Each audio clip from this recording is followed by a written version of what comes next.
देखिए भैया, गणेश भगवान तो बहुत सीधे साधे हैं, लेकिन वाहन बहुत उत्पाद है। अच्छा तो वही माध्यम से एक छोटा सा गीत सुना रहे हैं। स्वागत है। जो भी गलती से क्षमा करें।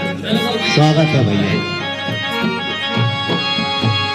तेरो चूहा करे कमाल, तेरो चूहा करे कमाल, देवा घर घर स्वागत है।